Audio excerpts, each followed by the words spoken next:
Bienvenue sur Double Slash, le podcast dédié aux outils et aux techniques pour le développement web.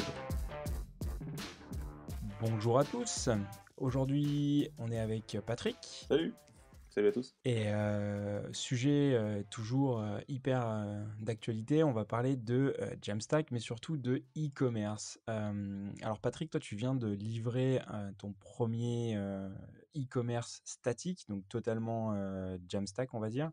Ce que je te propose, c'est qu'on en discute un peu et de voir les points forts, les points faibles et comment ça s'est construit. Ouais, ça marche. Et du coup, déjà, est-ce que tu peux nous parler du projet, quel était le projet, combien il y a de produits, tout ça, enfin un petit peu le contexte et quelle techno tu as utilisé? Alors, le contexte, il est assez simple. On est dans une période de confinement et on en sera sorti normalement au moment où vous allez écouter ça. Mais pendant cette période de confinement, il y a pas mal de commerces qui ont été fermés assez soudainement, mi-mars, et qui ont décidé tout simplement d'essayer de relancer l'activité vers mi-avril. Donc, relancer l'activité, ça voulait dire ne pas forcément ouvrir complètement, mais proposer de la livraison aux personnes ou du retrait, mais à travers la porte quoi, du commerce. Donc, moi, je m'étais amusé à faire un petit site avec Snipcart et Gatsby, pour voir ce qui était possible de faire, connaître un petit peu la techno de Snipcart, comment ça fonctionnait, comment l'implémenter, tout ça. Et puis, voilà, il y a un petit commerce sur Lyon que je connaissais, un petit salon de thé boutique voilà, qui désirait relancer l'activité. Et puis je lui ai proposé, je lui ai fait voir le système, tout ça, et je lui ai proposé de partir là-dessus. Je lui ai proposé deux solutions, et puis elle a choisi tout simplement de partir sur la version statique, sans vraiment savoir comment ça fonctionnait. Mais elle m'a fait confiance, et puis voilà, on est parti là-dessus. Et voilà. Excellent. Mm. Donc c'est Cool. cool. Et juste pour remettre dans le contexte, alors peut-être Gatsby, Mm. je pense qu'on connaît peut-être à peu près tous. Snipcart peut-être un peu moins. Tu peux, sans faire la pub et la Ouais. promotion de Snipcart, mais juste quelle est la fonctionnalité de Snipcart en fait? Snipcart, c'est un système assez simple qui s'implémente sur n'importe quel site. Alors, j'ai fait ça sur Gatsby parce que je maîtrise Gatsby, mais j'aurais pu le faire sur n'importe quel site. Tu peux même l'implémenter sur un WordPress si tu as envie. C'est un système assez banal où tu rajoutes des balises de CSS, des balises JavaScript, et ça te rajoute une fonction, donc tout ce qui est panier, gestion commande, gestion de compte, sur ton site. Et ensuite, tu implémentes l'ajout des produits dans le panier via en fait, tu rajoutes un tag button, et tu as des paramètres, des attributs que tu rajoutes au button pour quand tu cliques dessus, ça rajoute des produits dans le panier. Et après, tu gères ton panier avec toute l'interface Snipcart qui est rajoutée sur ton site. Donc, c'est très facile à D'accord. implémenter. Donc en fait, Mm. Ok, donc en fait, j'ai un site statique classique, Mm. j'ai un ou deux produits, j'ajoute Snipcart et j'ai transformé mon site internet En en e-commerce, tu te e-commerce, retrouves quoi, avec un c'est ça? panier, tout dans ton site, sans avoir rien fait, juste, ouais, tu peux très bien mettre, ouais, si tu as un produit ou deux, même, tu peux même faire juste une page HTML, tu mets deux produits, tu mets le Snipcart, et hop, tu as un site e-commerce comme ça, rapidement, sans te casser la Excellent. tête. Donc, ouais, c'est vraiment excellent. Et donc, je sais pas depuis quand ils existent, parce que moi, je pense que c'est peut-être depuis 2015, je sais pas, tu connais peut-être mieux que moi, le début de Snipcart. Il me semble que ça fait, on va faire une petite recherche, mais ouais, je crois que ça fait, Ouais, un truc comme ça. ouais, ça doit être ça, 2015, Ouais, en par tout cas, là. ils sont à la version Euh, 3 de leur librairie, enfin de leur API. Et avant, apparemment, ça utilisait du jQuery, des choses comme ça. Ils ont complètement basculé sur Vue. Donc, toute l'interface de panier, etc., c'est du Vue. Bien, Donc, bien, ouais, du coup, ça rajoute pas mal de choses possibles, notamment, on en parlera peut-être après, mais notamment grâce à Vue, en interaction. en fait, tu peux customiser des éléments, en fait. Donc, Ok. il y a une face, tu peux implémenter, dans ton panier, tu peux rajouter des éléments. Tu sais, je sais plus comment ça s'appelle, là, le système où tu rajoutes je sais plus comment ça s'appelle le mécanisme. Des directives? Ouais, je sais plus. Enfin bref, tu remplaces des éléments qui sont dans un component via un code, en fait. Donc tu peux OK. customiser quand même pas Bah, mal le je regarderai, ouais. ouais, je me souviens plus comment ça s'appelle parce que j'ai vu, j'en fais plus trop en ce moment. Mais du coup, tu vois, tu peux customiser pas mal de choses et je pense que c'est ça qui est très intéressant dans cette nouvelle version qui était sortie, donc fin 2019. Donc elle est assez récente. Ils sont en train de corriger pas mal de choses, ils implémentent des choses, enfin voilà. Mais ils sont très Et c'est facile à intégrer, quoi? ouais, c'est très facile. Ouais, c'est facile à intégrer. Derrière, en plus, ils sont très très réactifs. Ils sont au Canada, donc ils parlent français. C'est plutôt sympa. Ils parlent anglais, français. Ils te répondent en français. Et ils sont très réactifs surtout. C'est une petite équipe apparemment. Et donc, tu as un chat dans le dashboard que tu as. Et puis, Et tu ils te répondent. OK. Voilà, ils mettent maxi une journée pour te répondre. Et généralement, ils te trouvent des Donc solutions. ils ont un super support client, quoi, c'est ça? Ouais, ouais, pour l'instant, ils arrivent à assurer, voilà, ils te répondent, ils sont disponibles. Donc ça, ouais, pour l'instant, c'est une bonne chose.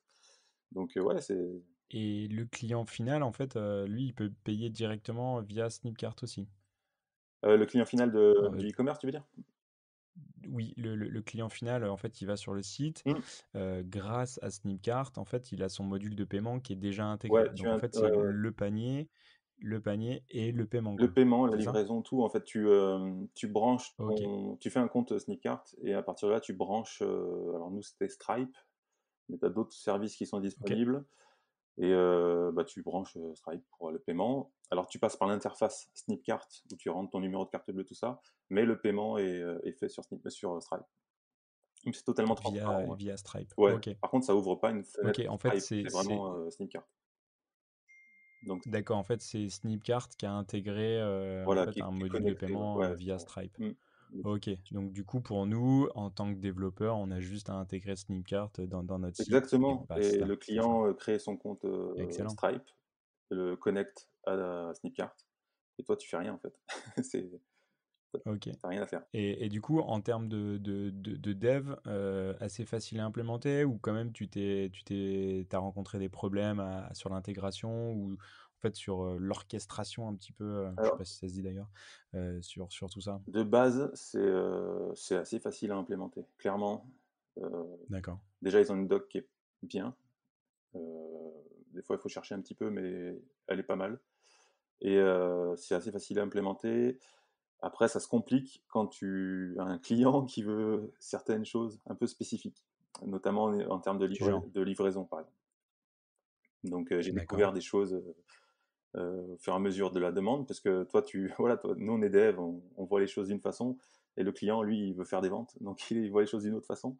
Donc il te demande, «Ouais, ça c'est possible et ça est-ce qu'on peut faire ça?» machin et toi, bah, tu essaies de voir, bah, tu vas voir la doc, tu cherches machin, tu «Est-ce que c'est possible?» Tu réfléchis et jusqu'à aujourd'hui, bah, j'ai réussi à faire tout ce qu'on m'avait demandé, en fait. Donc j'étais assez Excellent. étonné, en fait, assez étonné de pouvoir, bah, ouais, de pouvoir, personnaliser, customiser les services, qui sont, dans Sneaker. Donc ouais, OK. bonne surprise de ce côté-là, Et ouais. Mmh. excellent. Et du coup, est-ce que le client, lui, alors on va dire pas le client final, mais La le boutique? propriétaire, voilà, la boutique, est-ce que elle, elle a eu des complications à utiliser Snipcart ou pour elle, en fait, c'est totalement transparent aussi? Et elle a une interface Snipcart Mmh. où elle peut, je sais pas, rentrer son stock, changer ses prix ou des choses comme ça? Alors, le site comme il est conçu, il tourne autour donc c'est Gatsby. J'utilise des markdown des fichiers markdown pour la gestion des produits. Donc D'accord. voilà, Ah ouais, donc mes produits sont dans des fichiers markdown. Il y a le frontmater qui gère tout ce qui est, bah, des caractéristiques, le prix, la catégorie et cetera, la TVA, toutes les choses comme ça qui sont vraiment dans le markdown. Donc ça affiche les produits. Donc Gatsby récupère le markdown, tu fais ta requête GraphQL, tu affiches tes produits et à partir de là, moi j'ai des attributs, je les rajoute au niveau du button, pour mettre dans le panier, qui viennent du front matter et donc là, tout ce qui est gestion des produits, c'est vraiment, Gatsby, qui le gère. C'est pas du tout, Snipcart, à ce niveau-là. OK. Ouais et ensuite D'accord. Et du coup, est-ce que tu as une gestion du stock ou ouais, pas? alors justement, ça c'était une demande, de la cliente. Snipcart permet, une gestion du stock, une gestion inventaire, en fait, ils appellent ça inventaire et D'accord. donc il y a une alors comment ça se passe? Snipcart va aller, chercher les produits que tu vends sur ta boutique sur le site. Donc, il y a différentes façons de l'implémenter, mais le plus simple, c'est juste tu mets tes produits, une liste de produits avec tes boutons qui ont une classe particulière, et lui il va fetcher tout ça et il récupère tous tes produits. Donc du coup, tu te retrouves avec une liste de produits dans le dashboard de Snipcart qu'il a été cherché sur ton site, et à partir de là, tu peux leur mettre du stock. Donc tu vas dire tel produit il a zéro, tel produit j'en ai deux, tel produit j'en ai trois. Et donc spécifiquement pour ce site, ce que j'ai fait, c'est que c'est Gatsby, c'est un site statique, mais c'est aussi dynamique. Donc ce que je fais, c'est que j'ai fait une fonction Netlify qui va appeler l'API de Snipcart de ce compte. Je vais chercher les produits avec le stock.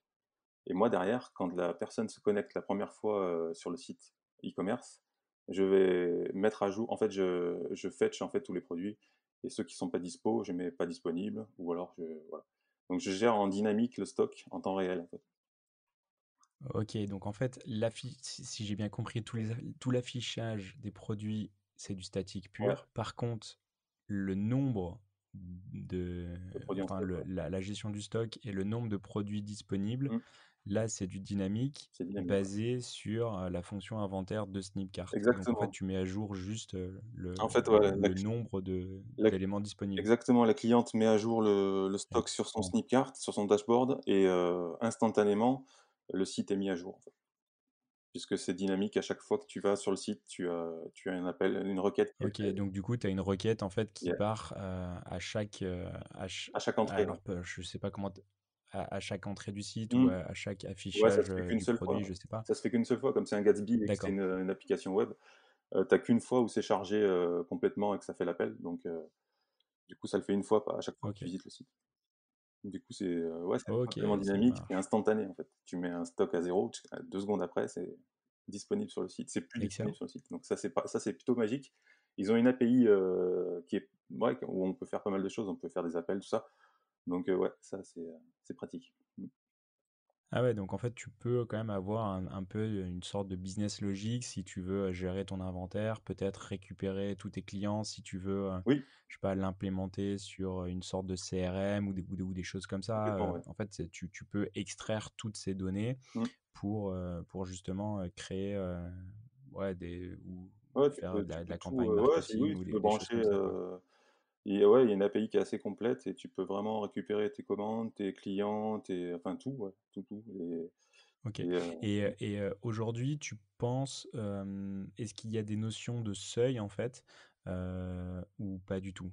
C'est-à-dire, tu vas me dire, ouais, mm, Snipcart, ça va être bien jusqu'à une certaine volumétrie de produits, ou ça va être qu'à l'usage. En clair, est-ce que j'ai 3000 produits, est-ce que Snipcart est adapté, ou on va dire pas, ou pas du tout. mm, Par contre, si j'ai que deux trois produits, Snipcart est plus adapté. Si je commence à avoir 200, 300, 10 000 produits références, peut-être il faut une autre solution. Est-ce que toi, avec ton recul, tu as déjà un petit peu mm, cette notion ouais, ouais. de scope et d'échelle, de fourchette de produits ou de limitation, en fait? Ouais, moi, à mon avis, enfin, je pense que Snipcart est très adapté pour ce type de projet où là, typiquement, elle doit avoir une 30 ou 40 produits disponibles sur la boutique. Je pense que c'est très adapté sur ce type de boutique. À mon avis, Snipcart n'est pas adapté sur un site e-commerce beaucoup plus complexe et avec beaucoup plus de produits. Je pense pas que ça soit vraiment gérable via le dashboard. Et surtout, il y a une chose qu'on n'a pas encore dit, en fait, c'est au niveau du tarif.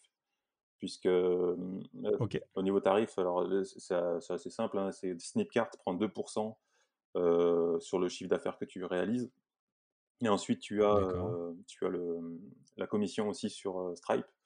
Donc, du coup, ça fait, je sais plus. Ouais, qui elle, en fait, est transparente, quoi. En fait, Ouais, cette fonctionnalité de Snipcart, mm, en fait, leur business model, c'est gratuit à l'usage et en fait, tu payes tu la vente, payes ouais. ok. Donc, en fait, c'est une sorte de SaaS, Mm, de SaaS e-commerce, quoi. ouais, ouais. C'est, Ils ont, ok, il y a, en fait, c'est il y a en fait, si tu fais pas un chiffre d'affaires, je crois que c'est 400, enfin, je vais regarder sur le site. Si tu es en dessous de 462 euros, ils te prennent 9 euros en tout. oui, Et si tu es au-dessus, ils te prennent 2%. Voilà. Donc, Donc si tu fais, Ah OK, ouais, donc tu vois? si tu as un tout petit volume, Voilà, c'est 9 € c'est par 9 mois, euros. c'est ça? Et Sinon après OK au-delà, c'est 2 et de commission et Stripe prend, OK, donc Stripe pour les cartes européennes, ils prennent 1,4 plus 25 centimes d'euros par transaction. Donc en gros, ça fait, OK, 3,4 plus 25 centimes d'euros à chaque vente sur le site. Donc voilà, il y a quand même ouais, un coût. Ça veut dire que plus tu vas faire de ventes, bah, plus tu vas payer, de commission à Snipcart. Bon après, voilà, il y a pas ouais. il y a un moment donné, il faut payer aussi. Mais, c'est évidemment, je pense que, il y a des solutions peut-être un peu plus avantageuses au niveau, financier quand tu fais du gros volume. Donc, parce que tu peux très bien développer ta Ouais, solution après e-commerce, est-ce que hein, et avoir que Stripe en fait à payer en commission. Donc, à voir, bien ça à sûr, discuter. mais par contre, Mmh. en fait, je pense que c'est du déplacement de budget. Mmh. Enfin, Oui, je oui. sais pas, hein, moi je vois ça Ah oui, oui, c'est en clair. termes de dev freelance où, Mmh. bah, en clair, c'est juste un déplacement de budget parce que si, ton site, WooCommerce ou je sais pas quoi, il te coûte, le prix avec tous les problèmes que ça amène, là, Mmh. tu vois? Enfin, ça Oui. ça se calcule aussi pour tester, un marché ou, pour, des boîtes, je pense surtout, sur les startups, qui vendent un ou 2 produits. Bon, bah, au départ, ils ont aucune idée si ça peut marcher ou pas. Enfin, tu vois? Sur une approche, vraiment, itérative, bah, tu peux lancer ton business, ton e-commerce pour Mmh. pas cher et et tu payes à la commission et bah, si tu fais beaucoup d'argent et tu payes beaucoup de commissions à Snipcart, bah, tant Tant mieux, mieux, ça veut ouais, dire que tu as un bon problème c'est clair. et parce que tu vends et donc à ce moment-là, tu pourras peut-être aller essayer d'optimiser les coûts. Par contre, bah, si tu vends pas, bah, au moins tu as pas à dépenser, des sommes astronomiques, sur la mise en place, d'un e-commerce, où tu as développé une usine à gaz Ouais, pour ouais, vendre, tout à fait. 3 produits, quoi, Non, mais qui en plus ne se vendent pas, tu quoi. tout à fait raison, ouais. Mmh. Donc je pense qu'en fait, c'est juste un déplacement de budget. Par contre, ouais, il y a peut-être, une éducation, est-ce que ça posait problème le fait justement de payer les commissions? Donc, 3 on va dire, 3 points plus, enfin Mmh. 3-4, 3,4, plus 25 centimes sur la Bah, transaction. Ça a été un frein pour le client ou pas du tout? dans cette comment dire?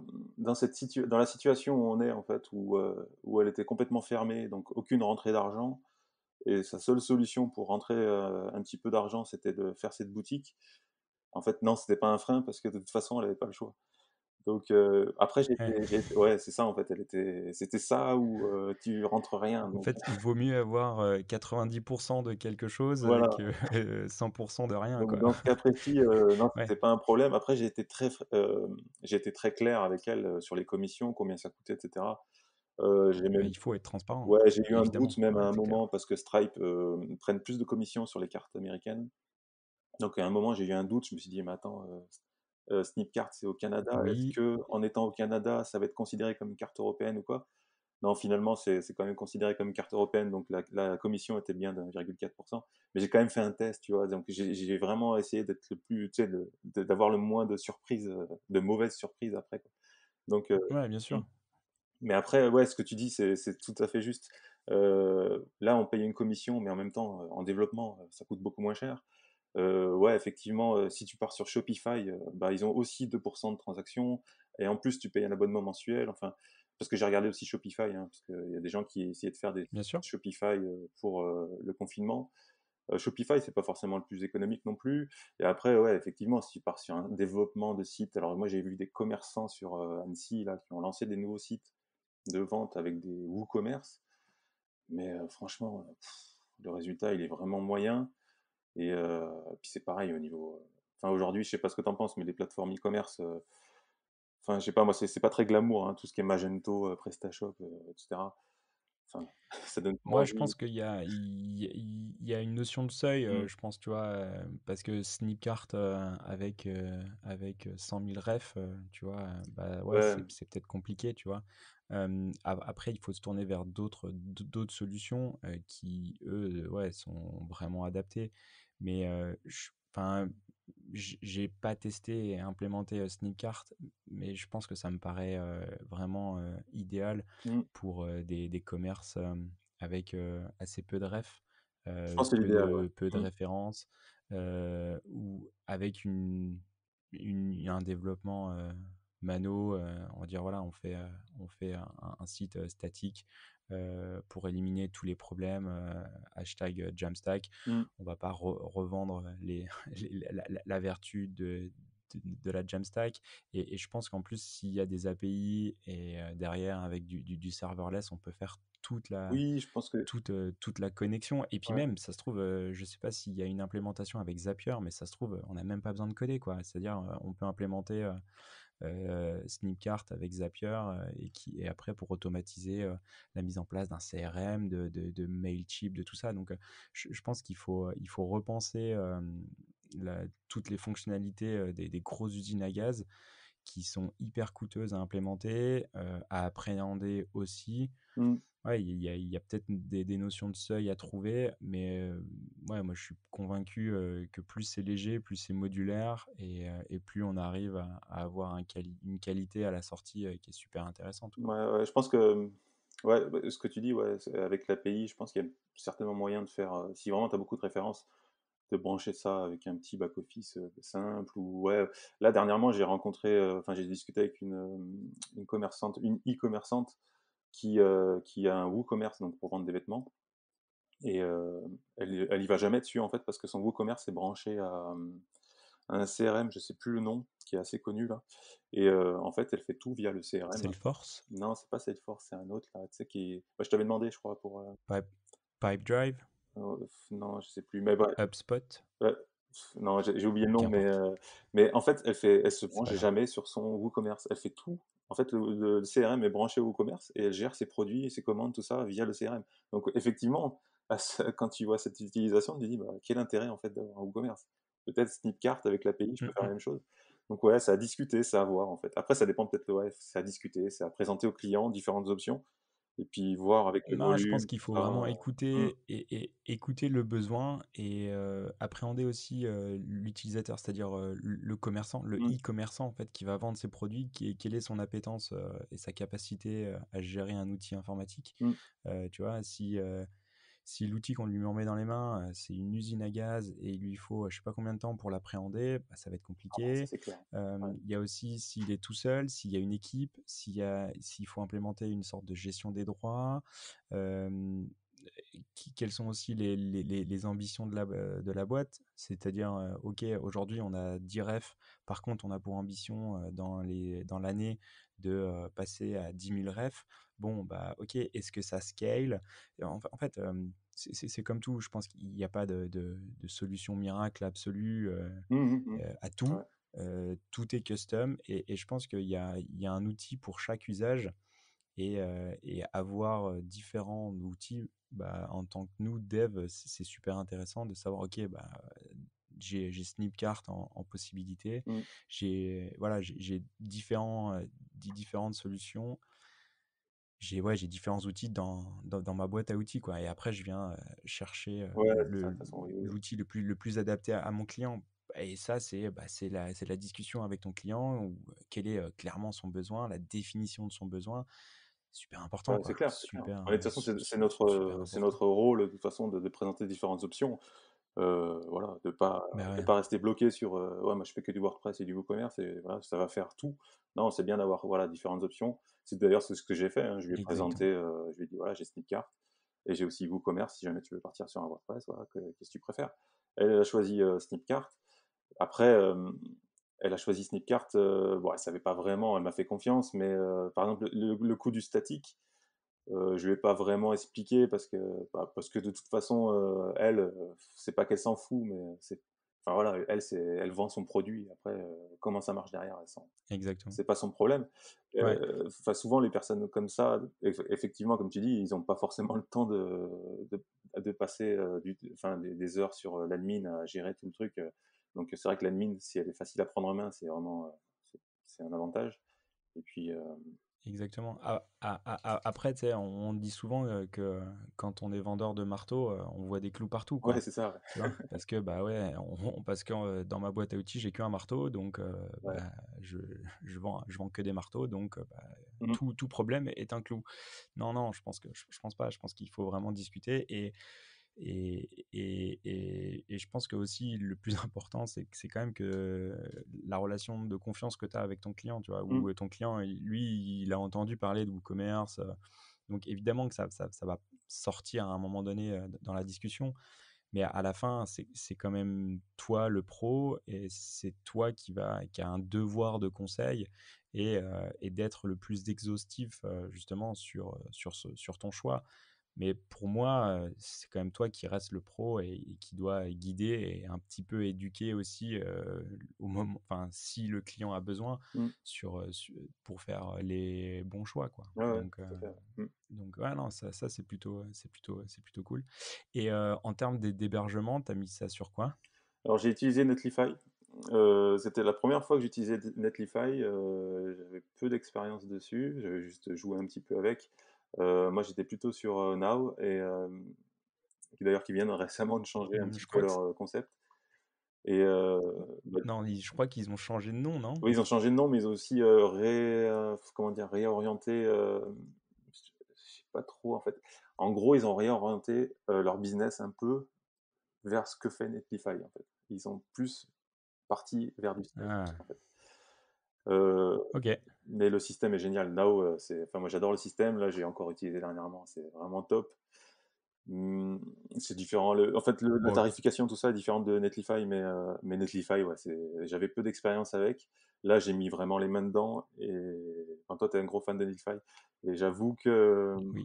bah, c'est top, quoi. C'est top. C'est surtout très facile à utiliser.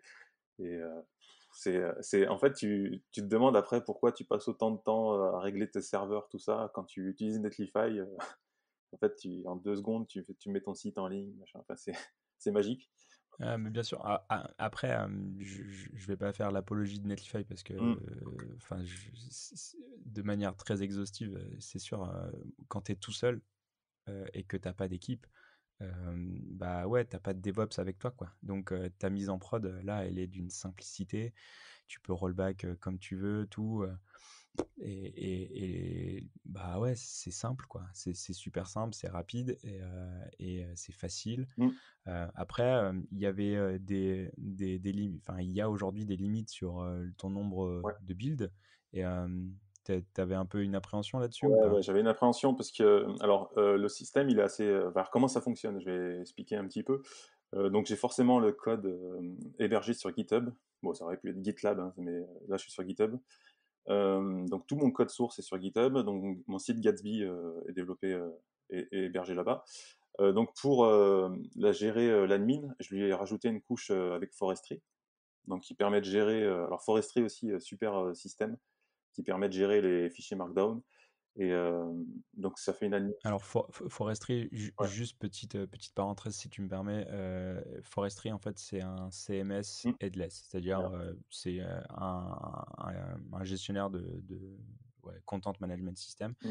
basé sur du Markdown et tu viens plugger ça directement sur ton site statique. Ouais.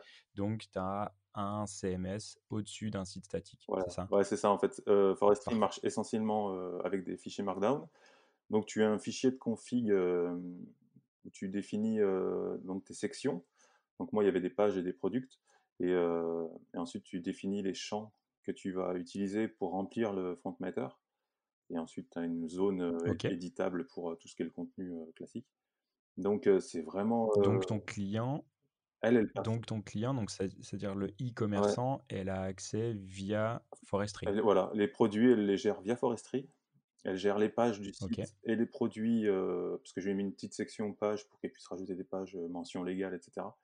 Donc elle gère tout ça par Forestry. Donc c'est une admin qui est plutôt hyper épurée, simple.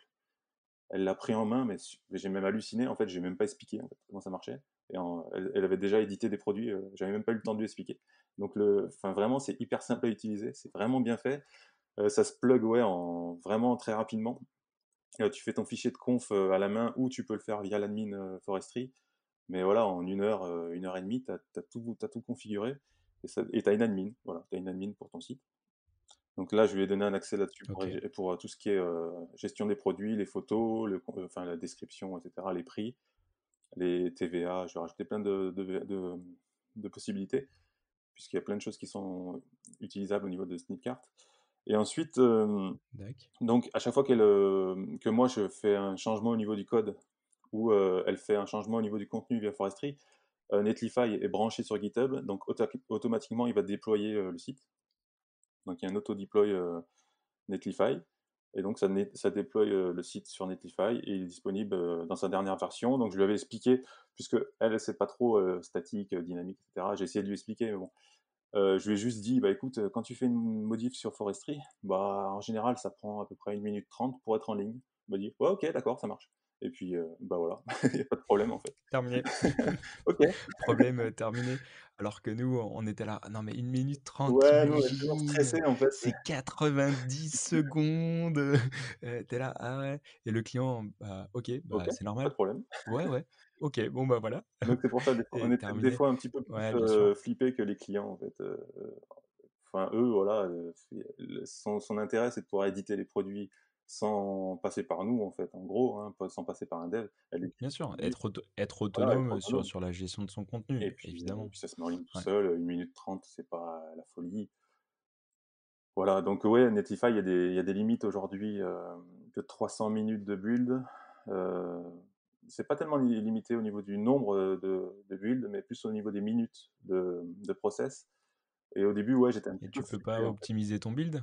Alors ouais, tu peux optimiser, tu mets du cache, etc. Mais j'ai essayé différents trucs. Il y a même, comment ça s'appelle, Gatsby, ils ont sorti un nouveau système de build incrémental. J'ai essayé tout ça, mais ouais, finalement, bon, 1 minute 30, 2 minutes maxi, c'est pas énorme. Et bah, au début, elle faisait beaucoup de modifs en fait. Forcément, hein, tu mets le site en ligne, bah, déjà tu remplis toutes les descriptions, tout ça. Tu revois un petit peu des fautes, tout ça, tu complètes un peu tout ça. Donc au début, ouais, je voyais les builds qui augmentaient, machin, je me dis: «Ouh là, je sais pas si les 300 minutes ça va Tu suffire». commençais à Ouais, stresser? je commence à stresser. Et puis au bout de voilà, en gros, on a mis le site en ligne. Elle me faisait encore quelques modifs, elle rajoutait des trucs. Et puis après, bah, ça s'est arrêté tout simplement. Elle a commencé à gérer son stock sur Snipcart et ses commandes. Donc elle touchait quasiment plus les produits, puisque ces produits finalement, voilà, elle les vend et puis elle en implémente pas des nouveaux tous les jours. Donc bah, en fait voilà, après pendant 10 jours, elle a rien modifié en fait, du tout. Donc tu te dis bah ok, bah c'est bon, ça passe en fait. Et là, je crois qu'il me reste, ouais, on est large quoi en fait. Il reste peut-être 100 minutes de build et il reste 10 jours, donc on est large, large, vraiment large. Et Ouais et puis de toute façon, elle va sans doute pas les modifier. Enfin, je pense que la ouais, description produit, elle va pas la changer non, tous les non, mois elle va ou peut-être même toutes rajouter, les elle semaines, va quoi. rajouter Donc, quelques bon produits là. Elle m'a dit qu'elle voulait rajouter quelques produits salés, tout ça. Mais franchement, là, ouais, c'est bon. et simple, OK, parfait côté image, Mmh. c'est stocké où? Alors moi, pour l'instant, c'est stocké sur GitHub. C'est stocké sur GitHub, puisque Gatsby a un système d'image qui est très bien fait, qui optimise les images au niveau du build. Et donc il te fait différents formats, etc. Donc c'est un système qui est super optimisé, donc j'utilise ça en général.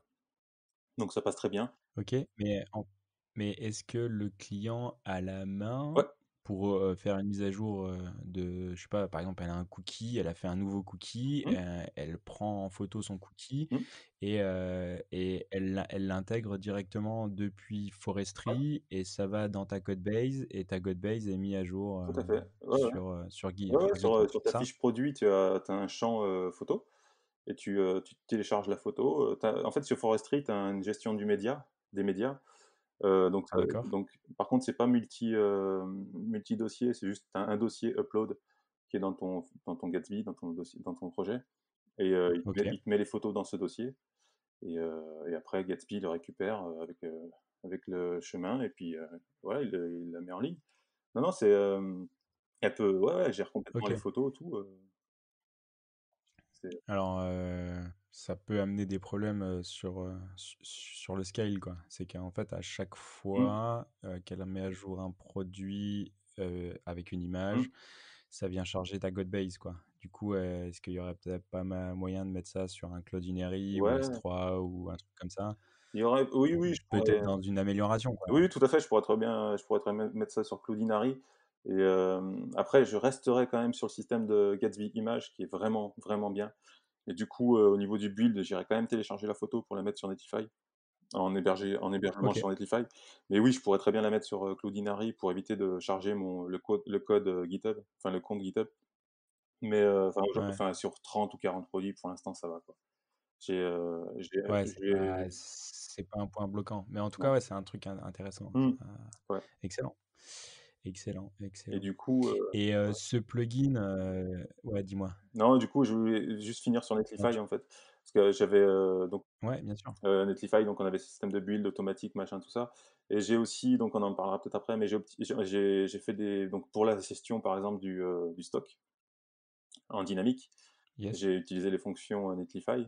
Donc, c'est une fonction Netlify qui va chercher, qui fait un appel à l'API, Snipcart, pour récupérer le stock à chaque fois. Donc, je fais un fetch, directement sur une URL de l'hébergement Netlify. Et donc il me répond et puis voilà. Donc j'appelle même pas une URL externe. C'est vraiment une fonction Netlify.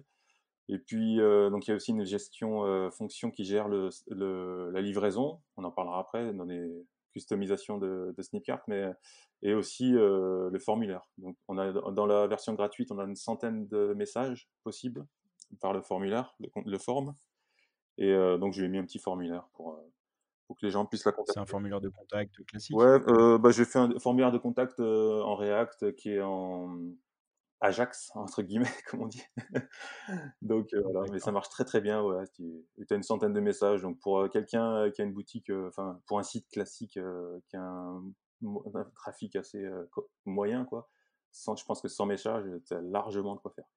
Donc Ouais, après, 100 messages, mmh, ça veut dire, 3 demandes de contact par jour à peu près. Sur ouais, 30 jours, c'est 3 demandes par jour. Est-ce que tous les sites, aujourd'hui ont 3 demandes? non, je suis pas sûr. Bah, le voilà, bon, Je gère plusieurs problème sites, terminé. Donc ouais, non, ouais, c'est clair. il y a Excellent, pas tant de ça de messages, excellent. donc Et sur l'appréhension, du serverless et des fonctions, Netlify, simple ou pas? hem ouais, c'est facile. En fait, au début, j'ai un peu galéré, j'ai eu des problèmes, jusqu'à il y a pas longtemps sur les fonctions Netlify. Je sais pas pourquoi ça déconnait. J'ai eu des problèmes de fonctions entre, tu sais, je développe, en fait, avec la ligne de commande et je déploie via la ligne de commande, Netlify sur l'ordi.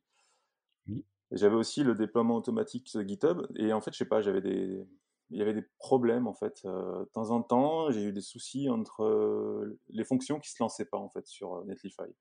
Et c'était variable en fait. Soit ça venait de la fonction quand je la déployais via la ligne de commande, soit c'était la fonction qui se déployait via GitHub. Et je sais pas trop ce qui s'est passé. Alors j'ai pas. Du coup, au final, j'ai réussi à régler le problème en changeant le nom de la fonction. J'en ai créé une nouvelle avec qui faisait exactement la même chose. J'ai changé le nom et là j'ai plus de problème. Donc, Ah, il y a peut-être des noms un peu interdits, non? ouais, je sais pas trop. Donc j'ai eu juste ce problème-là au niveau des fonctions, mais sinon dans l'ensemble, bah, Netlify, c'est pas mal. Même en ligne de commande, bah, finalement, une fois que tu connais un peu les deux trois commandes, bah, c'est pratique. C'est pratique et c'est Le mmh, Netlify, function, 2 create, ouais et tout ça? et il y a un truc qui est top aussi, alors il faut le savoir justement parce que quand tu as un compte gratuit, tu es limité à 300 minutes de build et ben, en fait, quand tu développes, tu fais ton build avec la ligne de commande Netlify build et en fait, tu fais ton deploy via la ligne de commande et du coup, le deploy se fait te compte juste, c'est 2-3 secondes en fait dans ton dans ta dans ton quota de build en fait, du compte Netlify. Du coup, au lieu de Excellent. mettre 1 minute 30, 2 minutes, c'est juste 3 secondes. Donc donc il faut le savoir, quand on développe, le site, il vaut mieux déployer via la ligne de commande que de déployer via le GitHub. Parce que ça te fait gagner beaucoup de quotas, Et ouais. ouais. Donc ça c'est important, à faire attention à ça. Et par contre, est-ce que, si tu as déjà buildé, Mmh, en local et tu as déployé, est-ce qu'au moment où tu vas, faire ton commit, mmh. en fait, non, il faut faire ton commit, Ah oui, oui. et après tu déploies. En fait, c'est soit l'un, soit l'autre, quoi. C'est soit tu branches, ton GitHub, Mmh. soit tu branches, ton Ouais, il faut soit débrancher, tu ouais. fais ton build Ouais, direct. effectivement, ouais. Ouais, effectivement, parce que du coup, si tu déploies, ouais, alors après, faut jouer avec ça. Ou alors tu le débranches complètement. Tu débranches ton GitHub de Netlify le temps que tu développes et tu déploies que via la ligne de commande. Ou tu envoies sur le GitHub moins souvent. Mais parce que, ouais, effectivement, ouais, si tu déploies après tu renvoies sur le GitHub, ça va faire deux builds identiques. l'un après l'autre. Ouais, tu Mmh. as un build en local et Ouais, ouais. un build automatique. Donc ouais. Ouais, OK. Bon, ça, c'est des trucs à tester. Ouais. Mmh. Excellent. Donc, plutôt convaincu par Netlify, en fait. Ouais, totalement, convaincu et ouais, c'est clair, je pense que C'est facile, quoi. ouais, c'est facile et je pense vraiment le réutiliser, voilà, donc ouais, c'est bon petit produit.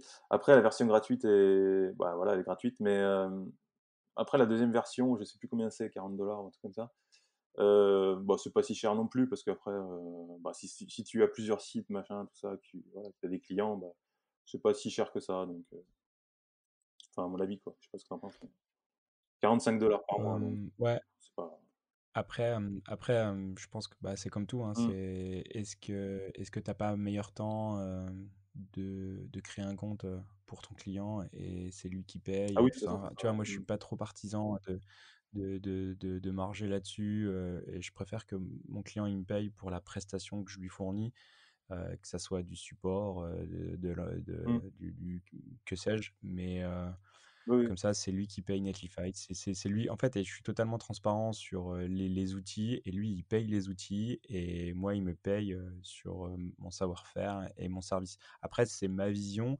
Il y a d'autres personnes, qui vont, facturer de l'hébergement et ils vont prendre un spread dessus, voilà, ils payent, leur OVH, Mmh. 20 balles, ou 50 balles à l'année et ils facturent 200 aux clients, parce qu'ils partent du principe très bien, enfin voilà, c'est comment tu factures et comment tu gères ta relation Ouais, ouais, client, ouais. tout, Oui, oui, mais on mais est d'accord, moi ouais, ouais. je suis plutôt partisan de, On est totalement d'accord bah, là-dessus, que on est en le phase, ouais. compte Mmh. Moi, je préfère aussi, ouais, que que ce soit transparent, que le client ait son compte et puis voilà, je suis pas du style non plus à faire de la marge sur l'hébergement, tout ça. Je sais qu'il y en a qui il y a des agences qui marchent sur l'hébergement, sur les plugins, enfin sur plein de ah trucs. mais oui. C'est pas mon style, ouais, moi Ouais, mais après c'est leur business model. oui, c'est Après leur business, ouais. c'est pas grave. Après, moi je préfère en fait, après on revient plus sur de la gestion, Mmh.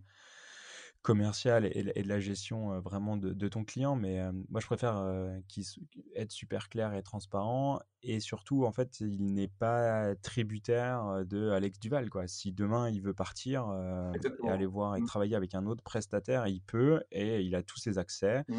Il me révoque, mes accès et c'est terminé.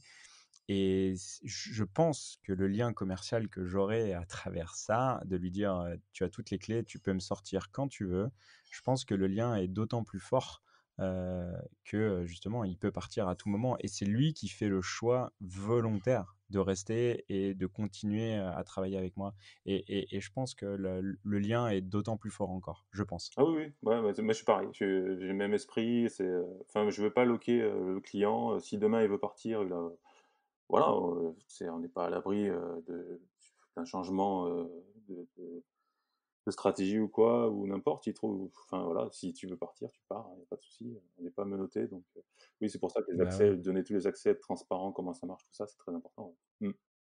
Enfin moi en tout cas, je ouais, fonctionne aussi comme carrément ça, ouais. Ouais. et tu m'as dit que tu avais publié, ce Oui. module, on va dire de Gatsby, Gatsby Snipcart, tout ça? Tu peux nous en dire plus? Oui, alors c'est simple, donc pour le site, là, j'avais développé, un plugin parce qu'au niveau de Gatsby, tu peux développer tu peux utiliser des «plugins» entre guillemets, hein, c'est pas des plugins WordPress, c'est des plugins, NPM que tu rajoutes et que tu configues et tu peux Mais qui sont spécifiques à ouais, ouais, Gatsby, c'est c'est spécifique à ça? Gatsby, donc parce que enfin voilà, il y a des fichiers spécifiques à Gatsby et tu rajoutes une brique à Gatsby, pour éviter de la coder. Tu peux le faire soit en rajoutant un module NPM, soit tu peux le faire en local. Tu peux aussi tu me fais un dossier plugin et tu fais un plugin dedans et tu l'utilises dans ton site. Donc moi, j'avais codé un plugin local pour utiliser Snipcart. Très bien, machin, tout ça. Et puis je me suis dit, bah en fait, il y avait un plugin Snipcart V3 qui existait, mais le truc était bah, déjà même plus à jour. Pourtant, il était pas si vieux. Il était déjà même plus à jour et puis il faisait pas grand chose en fait. Et c'était bien dommage puisque Snipcart propose plein de configurations. Donc bah, j'ai optimisé tout ce plugin et puis j'en ai fini par faire un vrai plugin NPM et je l'ai publié et puis voilà. Donc maintenant il y a un peu plugin NPM qui est un peu plus avancé pour la version 3 de Snipcart, qui est disponible sur la section plugin de Gatsby. Et ouais, ça me fait plaisir de publier un premier plugin sur Gatsby. Et puis après, Snipcart, voilà, je l'ai passé sur Twitter, tout ça, ils l'ont republié. Donc ouais, j'étais content quoi, voilà, de participer un petit peu au, au Cool. système, quoi. Mais ouais, Mm. carrément. En fait, donc, du coup, maintenant, quelqu'un qui est sur Gatsby, Mm. il veut implémenter Snipcart. Ouais, Il le fait de manière beaucoup plus facile et fluide grâce à ton plugin, à c'est peu ça? près 5 secondes, je pense. Le temps de. Ça Ah, dépend de ton excellent. NPM, Eh s'il est ben, rapide, bravo, mais Patrick. Bravo. ouais, ouais, tu implémentes très rapidement. Et puis, Bravo. ouais, ouais, ouais, ouais, c'est cool, quoi. Et puis, j'ai rajouté deux, trois trucs où tu peux récupérer. Bah, alors, c'est du React, mais voilà, j'ai rajouté un petit contexte, tout ça, qui te permet de récupérer le nombre de produits que tu as dans ton panier ou savoir si tu es logué ou pas. Voilà, des petits trucs comme ça qui facilitent le développement. Mais ouais, ouais, bah, c'est ça aussi l'avantage de Gatsby, c'est ce système open source de plugins, tout ça, qui te permet bah, de. Enfin, moi, j'utilise déjà des plugins d'autres personnes ont développé, donc pourquoi moi Enfin, je participe aussi, quoi. C'est ça l'open source. Ouais, bon après ouais, exactement, ça fait partie Mm. de l'esprit un peu open source et Ouais, excellent. Mais top ça, ouais, c'est cool. cool, excellent. Et du coup, tu vas maintenant, tu es un peu pieds-poings liés avec Snipcart où tu vas être obligé de mettre à jour le plugin quand Snipcart va sortir ses nouvelles releases. Bon, Ouais, tu vas être obligé de mettre à jour la tienne aussi. faudra suivre un petit peu, mais mais ça devrait aller. De toute façon, ouais, ils sortent des versions, je sais pas tous les combien, ouais, peut-être tous les deux trois mois, donc c'est pas non plus intensif, donc ça devrait aller, quoi. Après, il suffit d'ouvrir une issue sur le GitHub et puis on corrigera. Mais là déjà, tu as déjà pas mal de choses qui sont Ouais, possibles, donc mmh. Non, la dernière chose qu'ils cool. ont fait là, c'est la V12. En fait, moi j'ai commencé, c'était la 3.0.11. Et là, c'est la 3.0.12 qu'ils ont sorti il y a 10 jours. Et il y a ce Ouais, fameux, c'est mineur quoi. ouais, c'était mineur, mais il y avait une fonction qui était très intéressante. D'ailleurs, tu m'avais fait la remarque par rapport au fait que quand tu cliquais sur le bouton ajouter au panier, ça ouvrait automatiquement le panier. Et c'était un petit peu, ouais, c'était un Ouais, peu bizarre en fait. Moi, effectivement, c'est la première chose qui m'avait un petit peu dérangé sur le système. Et du coup, ils ont rajouté une fonction qui permet de désactiver ça. Donc du coup, ça ouvre excellent. plus le panier quand tu cliques sur le bouton ajouter au panier. Par contre, ils n'ont pas fait les choses jusqu'au bout parce qu'ils ont oublié de mettre une fonction qui te permet d'ouvrir le panier au niveau programmation. Donc du coup, j'ai dû filouter un petit peu, mais j'ai trouvé une solution. Donc du coup, Ah ouais, en fait, en fait, ils ont modifié le comportement par défaut, mais ils ont pas laissé le choix aux devs de de pouvoir mettre un mettre bouton qui va style ouvrir le panier en fait. open, ouais, style open full screen cart Ouais, voilà, ouais. true ou false En quoi. fait, tu Ok, le fais via, normalement, tu le fais via une classe CSS que tu mets sur un élément. Et donc, ok, il va trouver cette classe et puis il va dire, OK, il va mettre un événement sur le bouton. Et quand tu cliques dessus, ça va ouvrir. Sauf qu'avec du React, ça marche pas forcément, enfin, mais Vue, c'est pareil, puisque tes éléments, c'est du virtual DOM, donc ça disparaît. Enfin, voilà. Donc, ouais, il a fallu filouter, mais bah, du coup, j'utilise un système. Alors, ce qui se passe maintenant, c'est que j'ai rajouté une sorte de fenêtre dialogue qui s'ouvre, une pop-up, comme on disait avant. Et donc, tu cliques sur ajouter au panier, tu as une pop-up qui s'ouvre qui dit le produit a bien été ajouté au panier. Et là, tu cliques je continue mon shopping ou alors je vais au panier. Donc, tu as deux boutons. Et du coup, ce bouton-là, en fait, j'ai fait un bouton qui reste permanent et je déclenche un clic dessus, en fait. Voilà. Donc, j'ai fait ça un petit peu, c'est un petit peu du tips, mais ça marche bien. ouais, c'est c'est du bricolage, Ouais, mais mais bon, ça en marche même temps, nickel. c'est le boulot quoi. En fait, il faut toujours s'adapter aux API tiers, Ouais, ouais, mais c'est vrai comment on qu'il fait pour les faut implémenter. peut-être attendre la prochaine version pour qu'ils rajoutent une fonction JavaScript pour ouvrir le panier, quoi. Mais, mais bon, voilà, quoi. Mais Ouais, après. ils sont ouverts. Alors, suite à ça, ouais, j'ai fait un petit retour en fait à Snipcart par mail par rapport à mon implémentation, ce qui était bien, ce qui était pas bien, ce qu'il fallait améliorer, tout ça. Et ils m'ont confirmé de toute façon qu'ils ont des trucs qui sont prévus, qu'ils implémentent, etc. Donc, non, c'est bien. Moi, il y a deux, trois trucs que j'ai repérés, mais je vais le dire quand même. Mais par rapport à l'accessibilité, il y a deux, trois trucs qui sont pas top top au niveau de Snipcart. Notamment bah, au niveau des polices, tout ça, elles sont un petit peu petites, tout ça, mais ça c'est pas très gênant parce on peut les surcharger au niveau du CSS. Donc ça, tu peux augmenter la taille des polices, les couleurs, tout ça. Ce que j'avais fait d'ailleurs pour le site. Et il y a aussi un truc vraiment, par contre, qui est très gênant, mais ça c'est prévu, mais ils le feront plus tard. C'est en fait quand tu ouvres le panier, normalement, tu sais, au niveau de l'accessibilité, quand tu navigues au clavier, si je clique Ouais. via le clavier ajouté au panier, normalement ton focus doit passer sur le panier Sneakcart en fait. Et après tu navigues dans ton panier Sneakcart. Et ça se fait pas du tout en fait. En fait ton focus reste dessous. Donc ça c'est très gênant en fait. Au niveau accessibilité, c'est bon, c'est un petit peu dommage, mais j'espère qu'ils vont améliorer ça. Mais bon après voilà quoi. Après, c'est peut-être dans la roadmap, Ouais, mais certainement, peut-être certainement, pas mais dans comme ils les top sont, prio, quoi. ouais, comme ils sont une petite équipe, il m'a dit, on est une petite équipe, donc on ajoute des choses au fur et à mesure, tout ça. Et ça viendra, je pense, j'en suis sûr. Mais, donc, voilà. Cool, Mm. cool. Donc du coup, maintenant, on peut largement dire que faire du e-commerce en statique, Jamstack, bah, c'est facile, quoi. Oui, complètement. Bah, en fait, complètement, complètement. Et c'est surtout, j'ai envie de dire, ouais, c'est plus, en fait, quand tu maîtrises un générateur de site statique et que tu recommences à rajouter des snipcarts et tout, bah, en fait, c'est très simple. Et puis derrière, tu te sens bien parce que tu te dis, bah, en fait, c'est sécurisé, je suis tranquille, ça risque rien, en fait. Donc, Ouais, tu vas pas te faire injecter ouais, exactement, ouais. des mots-clés pour des sites Non, mais de casino ou des sites porno. ouais, Tu vas pas te faire pirater ton compte, enfin, ou tu vas pas te faire détourner tes modules de paiement parce que c'est Stripe. En clair, tu es venu déléguer ouais, c'est chaque ça, tu partie transposes à des mecs complètement. qui font que ça. Et je pense qu'en fait, là, on est au cœur de la Jamstack, Mm, c'est du statique. Et pour chaque fonction métier, on vient déléguer à un mec ou un service qui fait que ça et qui le fait bien, quoi. Et Stripe, ils font pas de la recherche, ils font du mm, paiement et ils font que ça et ils le font bien. Et Forestry, c'est un CMS et il fait que ça, il le fait bien. Et Netlify, il fait que de l'hébergement. Enfin, tu vois, on vient splitter tout et on vient articuler tout ça autour et oui, de notre service, à nous, enfin, business logique, quoi, de notre app ou de notre site internet. Et je pense que c'est l'essence même de la Jamstack. Et c'est sûr, bah, c'est top, quoi. C'est top parce qu'on vient un petit peu orchestrer tout ça, quoi. oui, ouais. Une fois que tu as branché tout ça, ça marche tout seul, en fait. C'est tout automatique. Et ouais, ouais, moi, franchement, enfin, j'ai des je gère quelques sites WordPress. J'en ai juste ras-le-bol, quoi, de ces mises à jour de plugins qui sont, enfin, franchement, tous les 2 jours, tu as une mise à jour de plugin à faire. Enfin, ça s'arrête jamais, en fait. C'est comme, enfin, c'est horrible. Et bah là, il n'y en a pas du tout, quoi. Il y a pas de mise à jour de plugin, il n'y a rien à faire. Juste, voilà, la cliente, elle gère son compte Snipcart et puis il n'y a rien à faire, quoi, rien. Et le site, il est statique, donc c'est des fichiers statiques. Et comme j'ai dit avant, voilà, elle fait des mises à jour de produits maintenant quasiment tous les 10 jours et à peine. Enfin voilà, quel intérêt d'avoir un site dynamique derrière alors que le contenu, il change quasiment jamais.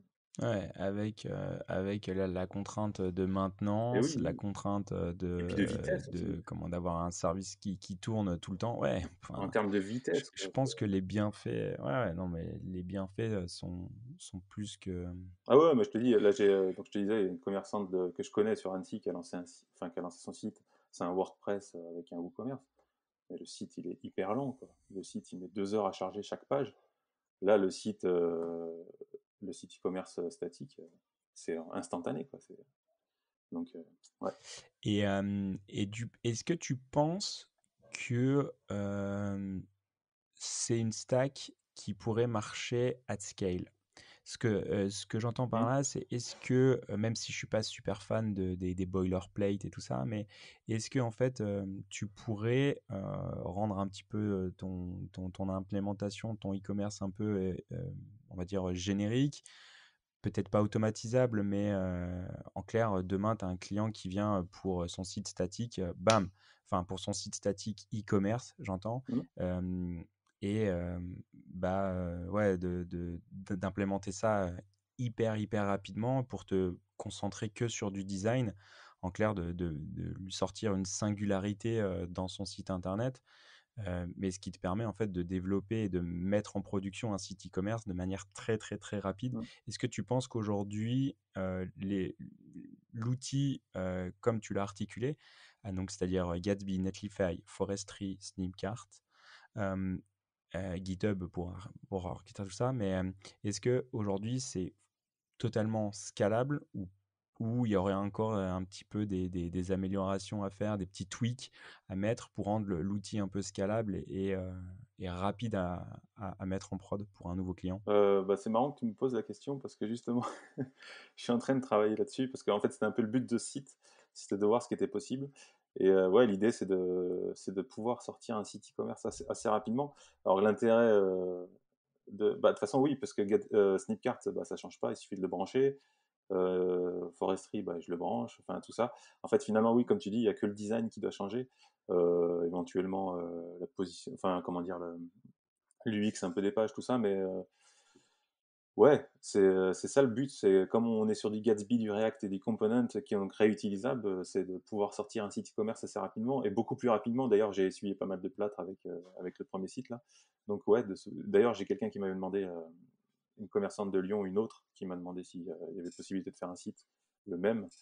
Et je lui ai donné un prix, tout ça. Et oui, je lui ai compté beaucoup moins de temps. Donc ouais, c'est beaucoup plus, c'est plus facile à dupliquer parce que il y a beaucoup moins de réglages à faire, de tout ça. Ouais, ouais.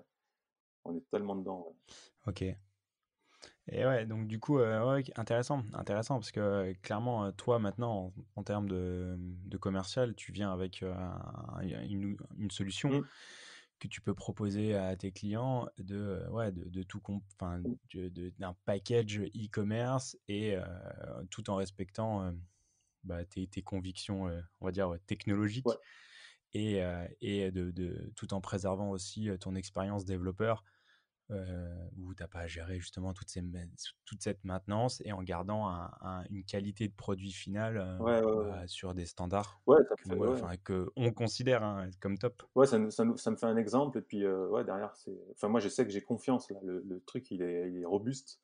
Donc, j'ai confiance, ouais, je peux le proposer sans problème. Et puis là, bon, j'en ai pas parlé encore, mais tu sais, j'avais un système euh, je- au niveau de la livraison, comme on est en période de confinement, c'est assez particulier. Donc, elle a proposé 3 types de livraison. Ce qui était, donc il y avait le retrait, logique, la livraison sur certains endroits sur Lyon et l'envoi par la poste, puisqu'il y a certains produits qu'elle pouvait envoyer par la poste. Et à ce niveau-là, bah, ce qui est pas mal avec Snipcart, c'est qu'on peut le customiser, ce système en fait. Donc ils ont un système par défaut de livraison où tu vas mettre le prix et le poids, etc. Enfin classique, hein. Et après, tu peux customiser ça via un appel à une fonction que tu vas lui donner et tu lui réponds en fait. Donc il t'envoie le panier en cours avec l'adresse, etc., les produits qui sont dans le panier. Et toi, derrière, tu vas analyser ça. Et en fonction, alors là, sur le coup, je l'ai fait avec le code postal. Bah, en fonction du code postal, je proposais ou pas la livraison sur Lyon. Et il y avait un minimum de commandes aussi. Donc à ce niveau-là, c'est top parce qu'on peut vraiment customiser la livraison. Et je sais même pas si c'était possible de le faire sur un WooCommerce aussi poussé. Mais du coup, ouais, donc là, c'était pendant le confinement. Et là, je pense qu'on va basculer sur un nouveau mode, puisque là, les magasins vont recommencer à ouvrir. On arrive bientôt le 11 mai. Et on va passer sur du click and collect. Donc, elle me demande justement de réadapter un petit peu le système de livraison. Mais ouais, voilà quoi. Le système, il est top parce que Ouais, donc en fait, t'as pas spécialement de limitation, mais quoi. j'ai pas Tu penses c'est que ça en fait c'est clairement, clairement où j'ai halluciné avec Snipcart parce qu'au début je pensais pas que c'était aussi poussé. Je pensais pas pouvoir customiser autant de choses. Et en fait, au fur et à mesure, je montais le site, je lui disais voilà, on fait ça, ça, machin. Et puis elle a ses problématiques, forcément. Elle est commerçante, elle vend ses produits, elle a des problématiques. Et elle va te dire ouais, mais moi j'aimerais bien livrer sur Lyon. Mais du coup, je voudrais bien être sûr que si la personne, ça lui propose de livrer sur Lyon, bah, qu'elle habite bien sur Lyon, tu vois. Ou enfin des choses comme ça, voilà, vraiment des trucs paramétrables. Et du coup, j'ai découvert au fur et à mesure que Snipcart, t'arrivais à aller vraiment à un truc super précis en fait. Et ouais, du coup, ouais, je suis assez étonné du système. Il est vraiment top et ouais. Comme je te dis, je suis même pas certain qu'avec un WooCommerce ou même autre chose, j'aurais pu customiser autant la livraison ou des choses comme ça. Donc, c'est totalement. sky is limit, quoi. Sky is Ouais, limit. ouais, des fois, t'hallucines toi-même. En fait, On a tendance à se limiter Ouais, soi-même, alors que quand tu refais des recherches, tu dis: «Ah bah, en fait, c'est possible, en fait, ah oui, oui, on peut». À chaque fois, en fait, du coup, là, j'ai réussi à faire tout ce qu'elle m'a cool. demandé, en fait. Il y a aucune chose qu'elle m'a demandé où j'ai dit: «Non, c'est pas possible». Tout a été possible, en fait. Donc ouais, top, quoi. Ouais, donc top, quoi. Mmh. Carrément, carrément. Top. Après, je pense sur Forestry, il y a ces possibilités-là. Je pense aussi à Airtable, peut-être, Ouais. à aller regarder, qui a une approche un petit peu plus Excel, quoi, un Ouais, peu, Airtable, c'est top, ouais. il y a peut-être moyen, Airtable, c'est top, il y a ouais, il y a peut-être moyen de moyen faire des aussi choses, de avec ça, faire ouais. Mmh. trouver peut-être un compromis entre les deux, ou je sais pas, tu vois, mais en tout cas, il y a quand même des choses plutôt pas mal sur tous ces services-là Ouais, ouais, pour gérer Airtable, bah, justement, du e-commerce ouais, statique. sur une boutique où qui aurait peut-être plus de produits, un Airtable serait peut-être plus adapté, ouais, pour gérer ça façon Excel, quoi, avec un tableau et puis, si tu as 1000 produits, ouais, c'est peut-être plus facile à gérer. C'est clair. Après, ouais, peut-être aussi pour faire des mises à jour un peu plus massifs, Mmh, tu ouais. vois, par exemple, ok, bah, tu vois, donc dans mon Airtable, je sélectionne, je filtre, Mmh, je prends tous les produits cookies avec qui ont du chocolat, par mmh, exemple, et je fais une promotion. Donc, je change le tarif et je fais moins 20% ouais. sur tous les. Bon, voilà, c'est peut-être plus simple à faire avec du Airtable Ah oui, oui. qu'avec chaque fichier Markdown où là, je suis obligé de modifier. Tu vois, une fois de plus, bah, c'est que du custom, Ouais, quoi. ouais, Mais ouais. en tout cas, ouais, ça amène quand même une belle possibilité de e-commerce Mmh. statique.